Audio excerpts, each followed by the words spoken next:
So, welcome, Rachel. I'm so happy to have you. So, why don't you start by telling the listeners a little bit about yourself? Okay, thanks, Kathy, for having me on. I am Rachel, and I have been in education for a long time, on and off.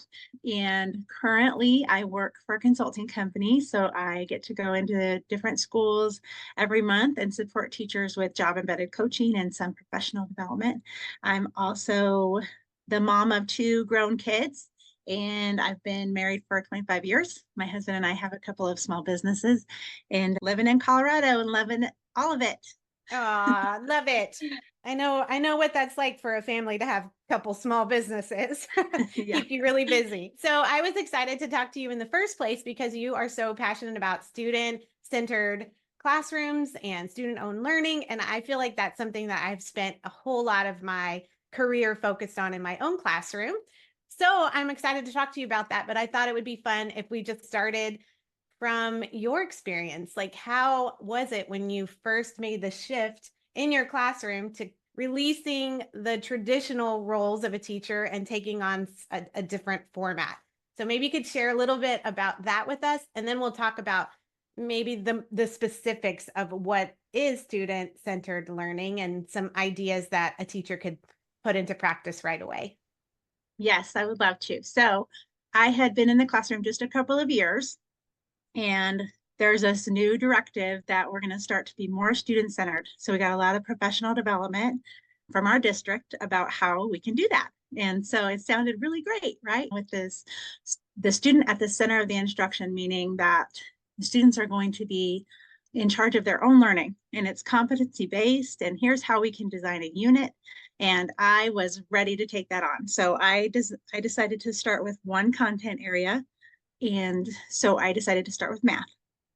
And I had a lot of great ideas about how this was going to roll out. And so I spent a lot of time designing a math unit. And anyone who has tried to do anything that is student paced, meaning that the student goes at their own pace, you need to have a lot of things ready for them because some students are going to move through that very quickly. Um, so I spent a lot of time planning that. The kids would come into the classroom after recess and we would be getting started on math, and all of the students had a goal setting sheet. And so they would write their goal for the day for math. Um, and then after they set their goal, they would most likely be getting on their computers so that they could watch a video, usually from our curriculum, that was going to teach them, was going to give them that direct instruction that I would normally do as a whole group. And then once they received that instruction, they would have some way that they were going to practice that skill for the day. And then after they would practice that skill, there would be some kind of an exit ticket. And then that would give me the information as the teacher as to where they needed to go next, or if they were ready to just keep going in that unit plan at their own pace. I had some structures set up so that I knew that some kids were going to get stuck. So they would sign up for a mini lesson with me, their name on the whiteboard. And then I would just confer with those kids that were stuck, and everything was going to run smoothly. And that first week, I knew it was going to probably be a challenge, right? But I was ready to stick it out. Anyway, long story short, it just turned into chaos in the classroom. The the structures were getting completely destroyed. My mini lesson signups were 100 miles long because I couldn't get to everybody in a class period. And these are new skills and new information that they're learning. And so there was a lot of missing pieces. I'm not saying that can't work in a classroom. I'm saying for whatever reason, when I tried to think about being student centered, that was a disaster. So what I felt was a real lack of control and that the students were not progressing at all. So we decided actually as a class that we hated math as a result. And that was really sad for me because I was like, no, wait, math can be really fun. And so we ended up scrapping that system. Actually had other teachers in my cohort that were trying the same thing, and some of them were having success. So I was like, why is this not working for me? But it just didn't. And so we ended up saying, nope, we can't do that. So I guess I'll have to go back to the old way of teaching math, which was whole group instruction at the time for me. But I didn't feel good about that either. So I was kind of stuck. I can totally laugh and relate with you because I have been there, done that too. Everything you said sparked a memory of me doing the same things and having the same experiences, some of the same failures. So it's funny to hear that from a completely different classroom, completely across the country from where I was trying that. So that seems like it didn't go very well, and you no longer wanted to teach math. So I'm sure something changed. So Yeah. what happened after that? Well, I was trying to think, I'm not sure, I don't probably think very linearly, but at some point in my teaching career, I got some really good professional development about thinking strategies. And I'm pretty sure I was using those strategies in my ELA lessons. And so with that, you really focus on what is the strategy the student is using to understand the content. And so I think I got to witness another teacher, which is really the best PD when you get to see another teacher in action. And so I think I got to see another teacher in another school that was doing something different. And so what I witnessed was that the students would come into the classroom just after recess or whatever. And the very first task that they had to do was they would grab a little strip of paper that had a complex math problem on it, and then they would glue it into their math notebook for the day, and then they would have about 5 minutes of think time. And the classroom was silent. The teacher would walk around the class and would confer with students who were stuck and just kind of comment on what some students were doing. And I noticed in the classroom, she also had a lot of structures set up. So tools for students to use whenever they're stuck. So she would refer to an anchor chart and say, I noticed that you don't have anything on your paper. Maybe you could draw a picture, maybe create a graph or a chart, basically saying you're not allowed to not do anything for this 5 minutes. But if obviously a student is thinking, that's valuable. So at the end of the 5 minutes or so, she would call on a couple of students after she had quietly already asked them, would it be okay if we share your work? And so the students who agreed to share their work would bring their work, their math notebook, whatever they had done, probably not solving a problem in 5 minutes, but at least there's something on their paper. And then they would share them on the dot cam or whatever with the whole class. And then the student would talk about what their strategies were. And sometimes it's like you would see them say, using the strategies we all use, where we're circling those keywords or finding the numbers in the problem. What is the problem asking? So you could see there had been some instruction and setting those students up for success. But what I noticed was that every student was engaged. And so the students were learning from the other student. And in my mind at that moment, I thought, oh my gosh, this is student centered. When we have a teacher standing at the front of the classroom teaching, that's a little more teacher centered. But when we have students teaching, something clicked. And so I came back to my classroom and tried the very same thing. And it was wonderful. My students were doing exactly what her students were doing. And we just spent a few minutes. And what ended up happening was we didn't actually solve the problem, and that's okay. What the value was in the strategies that the students were sharing with one another during that time of processing the problem. And what ended up happening was we had one problem that we worked on for the whole week. And I only spent 10 to 15 minutes at the beginning of our math class on that. And then we would move into the lesson for the day. But by the end of the week, we had a solution, and it didn't come from me. It came from some kids that maybe don't normally have really strong math skills. So it was really powerful shift in my thinking as far as like, how can I create a student-centered classroom, but maybe not so much in the structure that I thought it was before.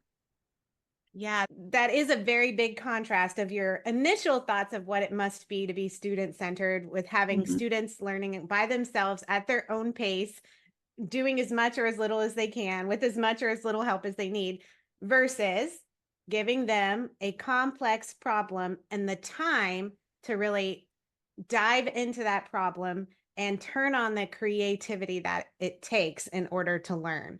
So that is very different. And one seems very hard to do, and one seems very easy to do. So Yeah, it just makes me feel good to know that to have a student-centered classroom doesn't have to be that hard.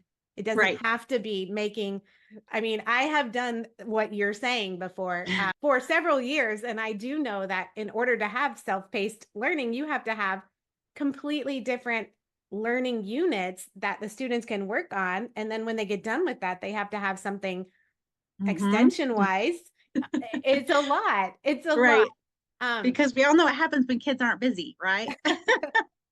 Yes, and we haven't even mentioned behaviors and the students Yes, who don't want to work through the unit and they don't want to learn and they're not that's right. motivated. So that's a whole different story. But you did say with this new strategy, all the students were engaged, they were working and learning. And so I think we can just take a breath and know that a student centered classroom does not have to be complicated.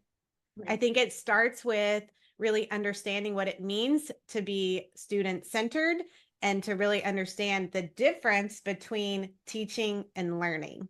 So I think Yes. we can move into kind of defining what do you think, what does it mean if you were just going to define student centered learning? What would that simple definition be? Yeah. So it's complicated, but doesn't have to be. But so I think one of the ways to define sometimes something is to say kind of what it is not. Whenever we're focusing so much on the teacher, that's not student centered. I do think that we have to acknowledge that the teacher obviously is very important part of the classroom. I know in John Hattie's work, the number one indicator of a great learning environment is the teacher. Hmm. All that research, I'm not trying to say that research is not valid, but the reason that is, I think, is because of it has to be in the teacher's mindset about what her kids can do. And so in a student-centered classroom, it's really everything that we do. This classroom is focused on all of our students. So if you think about some of the common practices that come along with student-centered learning right now, it has a lot to do with data, right? So I think when I work with teachers and we start to think, okay, how are we going to be more student centered? The very first thing that we're going to do is look at data, right? And that can be test results, that can be progress monitoring, that can be just student work, right? So they've produced something in the classroom and now we're going to look at all of that and we're going to decide what instructional strategies can we use to improve whatever this data is that we're looking at. But again, that's where the problem lies, right? Because now we've only talked about what are the instructional strategies that we're going to use to improve student learning. But then we just assume that because we use an instructional strategy, the learning is going to happen. And that's not really the case always. I think if we ask anyone we know in education, give me 10 instructional strategies that you love, they will be able to name those out. 10 at least. I could do it for you right now. But if you were to ask the same people, give me 10 really powerful learning strategies that you know, that would probably be harder for a teacher to name. And that is because as a culture of education, we are heavily focused on instruction. And so as a teacher, I need to know some powerful instructional strategies to use in my classroom. But what I'm not thinking about is what are my students doing? What strategies or skills do they have or do they need in order to be able to learn? Yes, we're going to have you back on again to talk about some of those learning strategies. Because when I first heard you mention that, I was just, I, I really haven't spent a lot of time thinking about learner strategies. I have Yeah, I spent mean, I think so much it's time working on my own teaching, and I have thought a lot about the importance of students being learners, but I took for granted that there are strategies that are required for them to learn as well. yeah. Well, and I do think that a little bit of that is because we need more information about that, but also we need to be naming those things. We have names for all of our instructional strategies, but it's harder to name the learning strategies because we just haven't talked about them enough. So, what do you think are some of the common misconceptions that teachers have about a student centered classroom? Whew. That's a good question. I think one of the misconceptions obviously is time, right? Every teacher doesn't never have enough time. The end. Right. And so we often get overwhelmed with all of the content that we need to teach in a year, right? And so when we start to think about being student centered as teachers, I think we go to that mindset where I had at the beginning, where I was like, okay, I have 25 kids in my classroom. If I'm lucky anymore, maybe 30, right? And these are all 30 little individuals that I'm going to have to tailor their learning experience. That sounds like a ton of work and a lot of time and energy that I just don't have because I need to cover these standards. So I think that's a misconception, because I think what we don't realize is that teachers are already doing a lot of things that are student centered. We just had to pay attention to what those things are and why they work. So, for example, I always say classroom jobs because I just believe in them so much. I think that when you give a student a small task that they are responsible for every day in the classroom, that's student centered. You're sharing the learning environment with them, right? And so I think we talked about this before, but one of the jobs I had that was very important for a student in my classroom was the attendance keeper, because I couldn't do it. I could not remember ever. I mean, I don't know why. It must not have been important to me who was there or wasn't, which is really crazy. But Yeah, it's not important to us. We just know, but it is important to the attendance oh clerk. yeah. And So, every day I would hear that buzz and I would be like, oh no, yes, she's calling yes. again. Her, I'm in trouble. I know. And so every time I would look at my attendance keeper and I'd be like, oh, this is your job. You were supposed to take attendance today. And that's just sharing that responsibility. And then they would be, if they forgot, then we had a common little moment where we were like, okay, tomorrow we're going to do better. But just that little share. And so I think that that's a great place to target that misconception that teachers might have, is that you do have the time. You just have to notice. So you have to name and notice the places where things are student centered, and then think about, like, yeah, this probably works, and how can I make that little thing work more often in my day? So let's talk about some ways that teachers can overcome their hesitations. So I've thought about a few situations of teachers specifically that might say, well, I can't do this. What about the teacher that has a very scripted curriculum? I know a Mhm. lot of districts, especially here in Texas, are moving towards very scripted curriculum and there's not a lot of room for anything else. How could they fit it in? Yeah. So I will say that the schools that I work in are heavily reliant on curriculum. Maybe not so much scripted, but curriculum. And that, I'm not going to say that curriculum is a bad thing, but what I try to encourage teachers to remember is that you are the creative professional in your classroom. Now, I haven't worked with an administration that has been really tough on me about that, so I can't speak from that perspective. But what I can say is that right now in education, we are the professionals. So we are the ones who get to share the message of education with not only the people in our classroom, but like the people in our buildings, the people in our communities. And so it falls on our shoulders to teach others how to treat us as professionals. So I'm saying that in a way that you may have to push back a bit, Mm. right? And I understand that that's uncomfortable.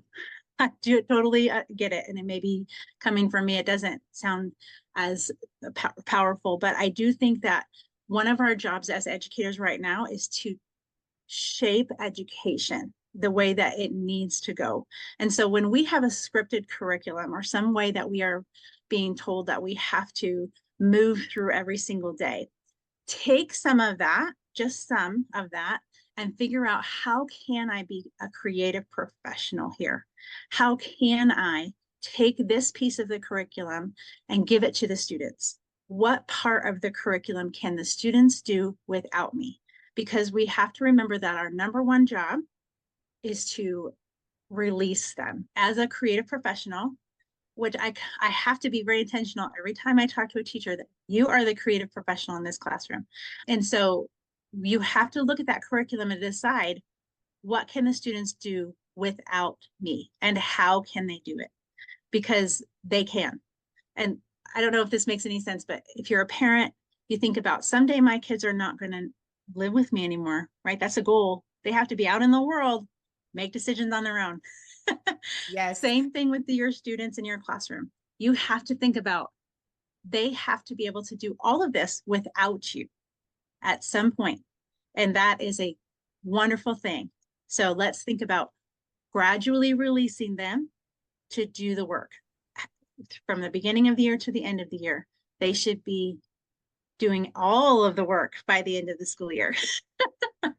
21st century skill is something that is so important to me that I know has become a buzzword, but that's exactly why we're putting our kids into a future that we can't even imagine right now. 2 years ago, when I first discovered AI, it was so shocking to me of what AI could do. Now, in 2 years, how much more it can do already, we have no idea what our students are going to be facing, and we need to prepare them.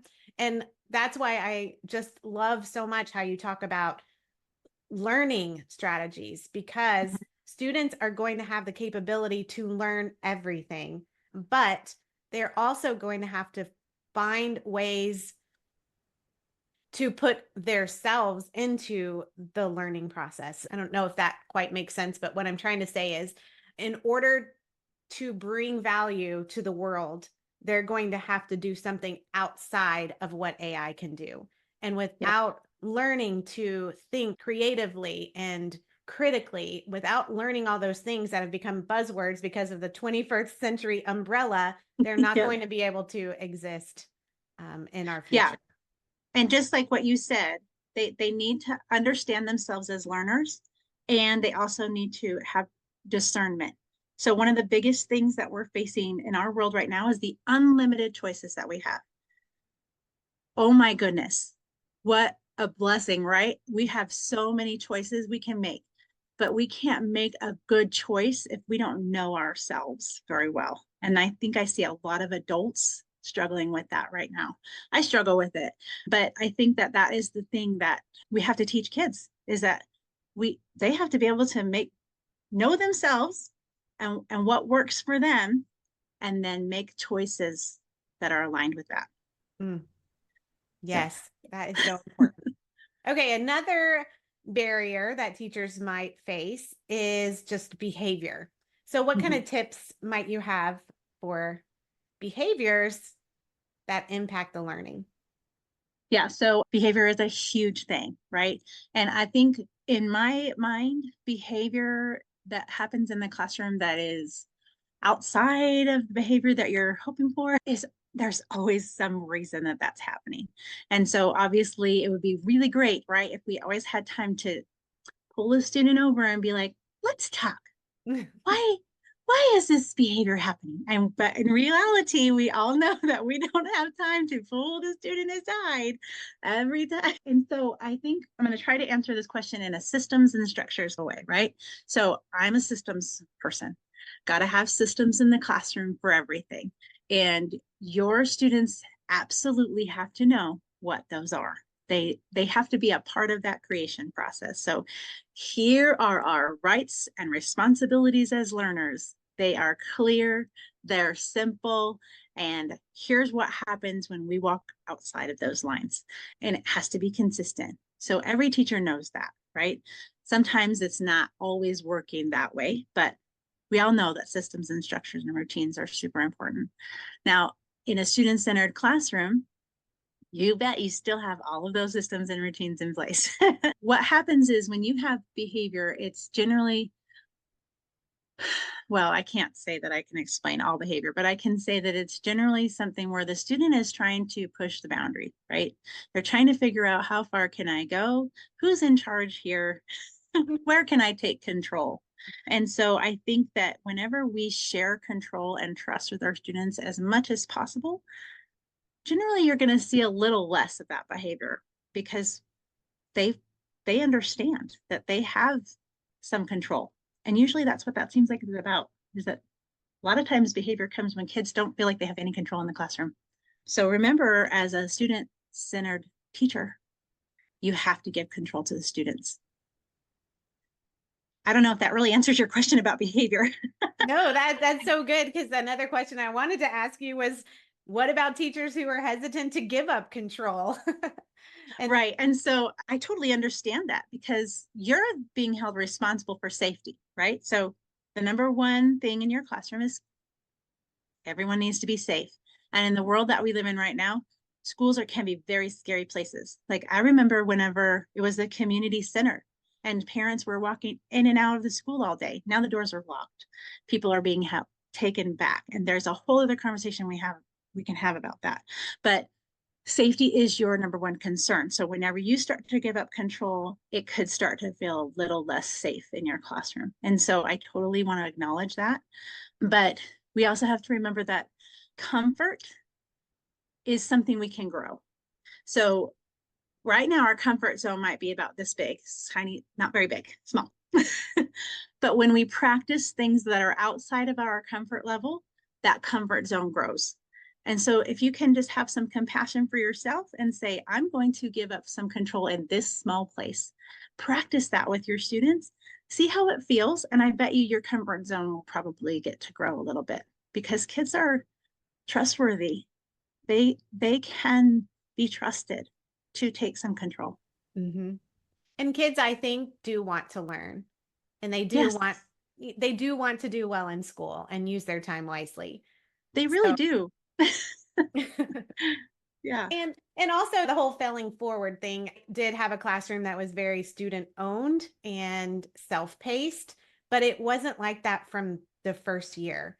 It took Mhm. me years of trying little things, of implementing centers and implementing small groups, and every year I was like, oh, maybe I can push it a little bit further. So I do think I had a specific comfort zone right at the beginning, but as years went on, that comfort zone just got bigger and bigger and bigger, Mhm. and it made me ready to be successful in certain practices, and Yeah. also it made me excited to try and Mhm. continue just increasing the amount of teacher facilitated I did instead of teacher driven. Right. Yes. I love what you said about that facilitation piece because the more that I spend time in classrooms, the more I see teachers really trying to move into that role of facilitating. And I think when you think about being a facilitator, that's where that systems things come back into place because we still do have to have some kind of a plan. We can't just be like, here you go, kids, learn away. Yes, and when you're getting started, you don't even really know what to expect could go wrong. Right. So so you Yeah. shouldn't be surprised if it does. But I do Mhm. love the way that you described your positive experience with a student-centered classroom by just introducing a complex problem, giving the Mhm. students time to work on that and solve that, finding voices within that work session that you can use to teach the rest of the students, and everybody kind of growing together. So, if nothing else, I figure that any teacher can take that right there and do it tomorrow in their Yeah. classroom. Start your math block or your ELA block with a carefully crafted. I also love how you say a creative professional. We talk about ourselves a lot as professionals, but creativity is one of the most important things.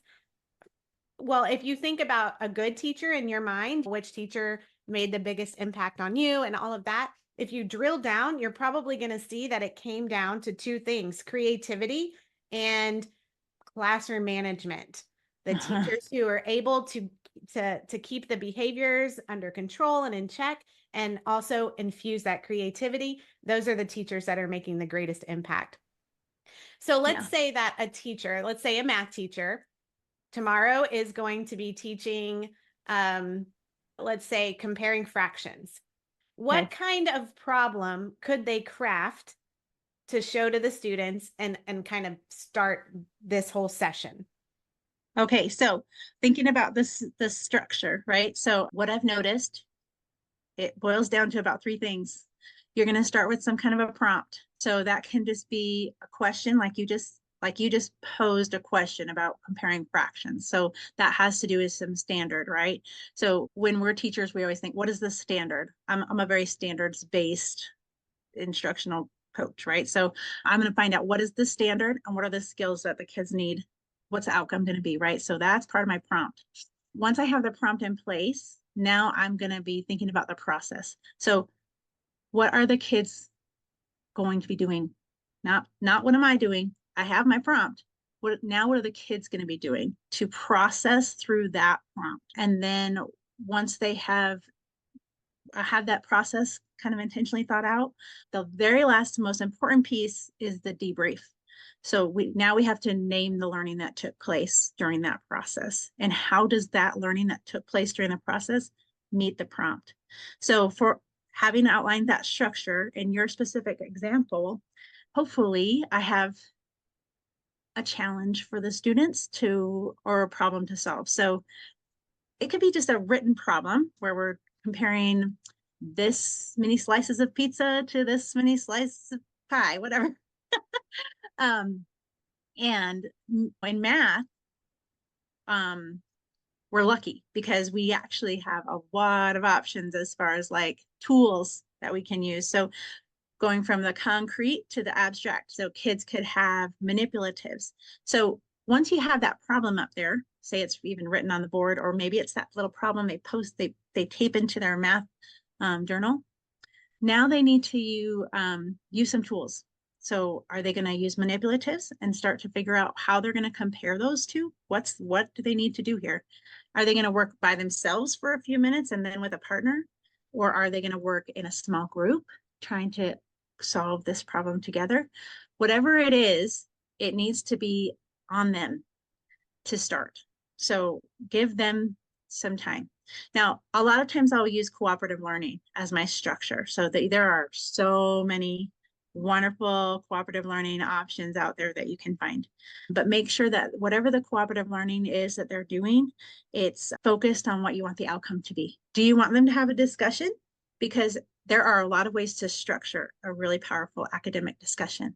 Do you want them to just practice a skill? Because that can also be structured. Or do you want them to ask more questions or make real world connections, right? So you have to still be really intentional. You're doing a lot of great teaching, although you're not standing in front of the room giving direct instruction. You're doing a lot of great teaching in the intentional strategies. So once the kids have processed for a few minutes, however long you think they can handle, right? While you're walking around meeting their needs, you're noticing the learning that's taking place, whether it's misconceptions, mistakes, or they're on the right track, right? And that way you can either catch them and move them forward a little bit, or you can just name and notice what one student or one group is doing that is really powerful, right?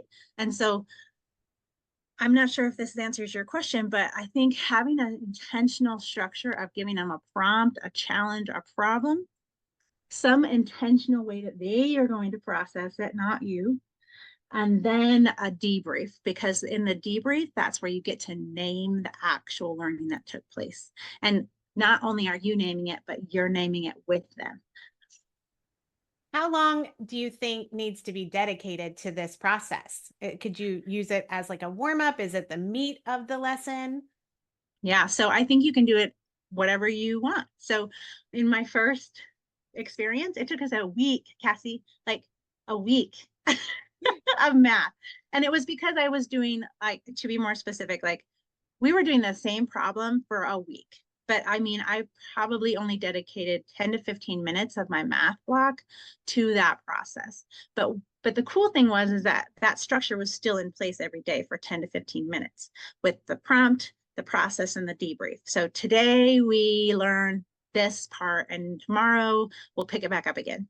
But I think you can do a regular, say you have a 60-minute ELA block, you can structure this for 60 minutes, as long as you have the prompt. That just needs to be a complex prompt, but you're still naming just a couple of skills, right? So we don't ever want to overwhelm kids with these big complex standards they're going to try and learn in one day, right? Like we're not going to compare fractions with unlike denominators and they're going to understand that in one day.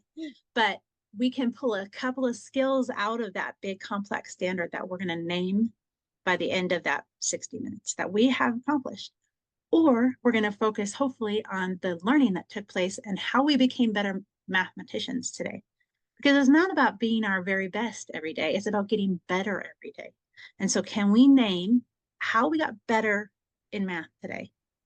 Is Mm. really what you're doing. So, however long you want that to take, I think it can be in your morning meeting in 5 minutes with like your prompt of how was your weekend? The kids are processing that together. And now we debrief. Oh, sounds like our weekend was this, this, and this. Well, I definitely think anybody can take that into their classroom and tomorrow and do it. And I hope so. just see how you feel about it. See if you recognize that students are learning. The cool thing about students being given the time to dive into a problem and have those aha moments where they actually figure out themselves how to solve it is that produces a mindset in themselves that will transfer to any other problem so that they Exactly. become problem solvers. That's exactly right. We need them to retain the skills and apply them across content and in their lives everywhere. And the most powerful thing too is when you do get to name something the students are doing, write it down so they can see it because Mm, that to them is saying, "Oh, this is important. yeah, they're We just validating. named something that I can do, and I'm writing this down." So I've been talking about student-owned learning, student-centered learning, student-paced learning for years now. Do you Uh-huh. think that this has become a buzzword? I think I think in some ways it has, yes. And when things become buzzwords, it can be because teachers, I don't want to blame just teachers, but we hear them so much and then we try them and then they don't work the way that everyone says they're going to work. And so then we kind of say, "Oh, here we go with that idea again. Well, I'd love to see you try it, right? Like with this group of kids." You know what I mean? And so I think that's what happens. For example, I know voice and choice, right? That was like a big one for a long time. Kids need to have voice and choice. Well, yeah, those are great things. But what happens is we create like a menu, right? And we're like, here's the voice and choice in my classroom. But guess what? It didn't work. So I'm not Yeah. doing that again. Or I Mhm. tried that is what we hear a lot, right? I tried that. I tried that. I tried that. And so I do think student-centered learning can become that. And that's okay if that happens because then what we need to do is just redefine it for ourselves, right? Or maybe we need to rename it. Like the good thing about education is that it's constantly changing. I know maybe that's some teachers will say that's not a good thing, but it truly is because we need education to change right alongside the rest of the world, right?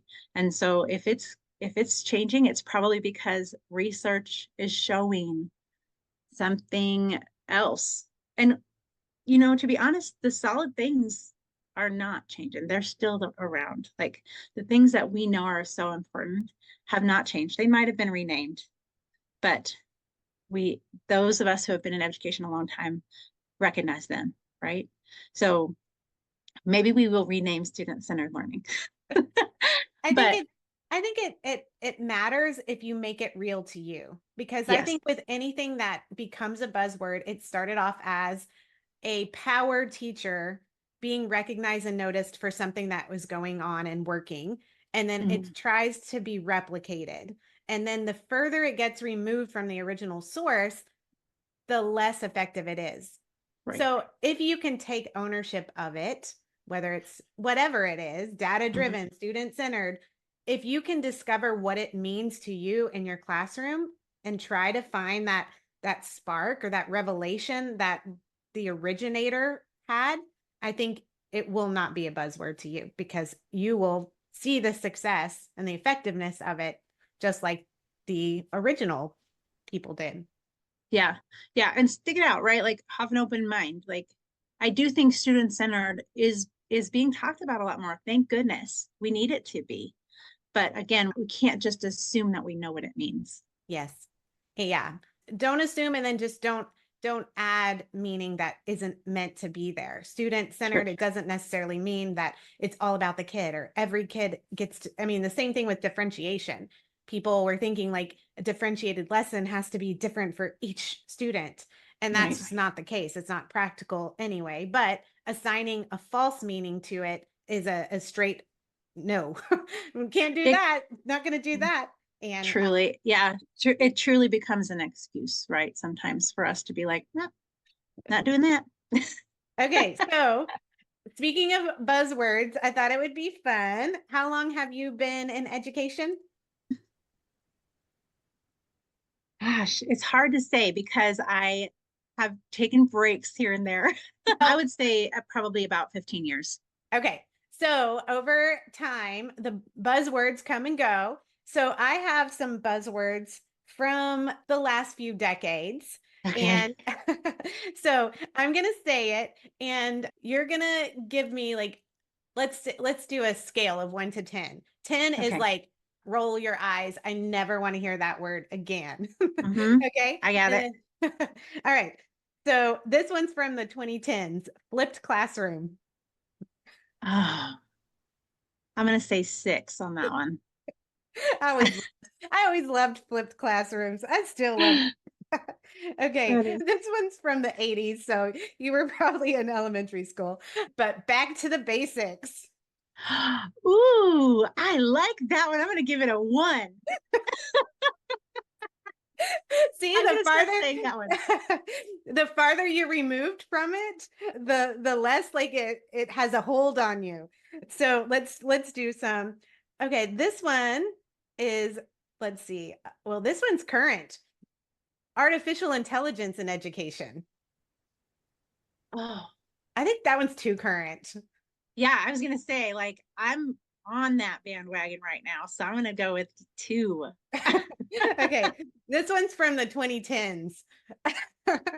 Gamification. Ah, 5. I love gamification. I used to be a big into that. And then now I'm like, well, yeah. Yeah, I'm big into that, so I love it. Okay, this one's from the 2000s. No child left behind. Ew, 10, 10, 11, 12, 25. All right, this one this one's also from the 2000s. Differentiated instruction. Ugh, I'm gonna do a 9 on that one too. Yeah. Like that's I understand it's important, but look at my eyes already just rolled. Mine too. But you know what? I'm thinking that's like the height of my the height of my teaching career time was when that was really getting big. Okay, let me see. Okay. this is this is the one that gives me the biggest eye roll of all. Data-driven instruction. Yeah, that's gonna be a 10. Mhm. And I know it's important. I know all of this is like that's what we like as teachers. That's why we roll our eyes because we're like, yeah, I know. Yeah. Because we went to so many trainings on how to do it. Instead of like developing a mindset of being data driven, we went to a workshop that told us step by step how to do it. And Right. that didn't work for us. So now it's the big eye roll. Okay, let me do one more. I have a long list of them. There's some of them I've never even heard of, I guess, because they're just too old. But Oh, outcome based education. ooh, I don't know. It's weird to think that's a buzzword because I've never heard of it. Yeah, I mean, I've heard of all of those words separately. um, oh, Common Core standards. Yeah, that one kind of gets, that one's kind of a bit, the Yeah. Common Core. I think that's a buzzword just in general to education. Like parents just Common Core. There's one, this one says 1980s, but it's cooperative learning.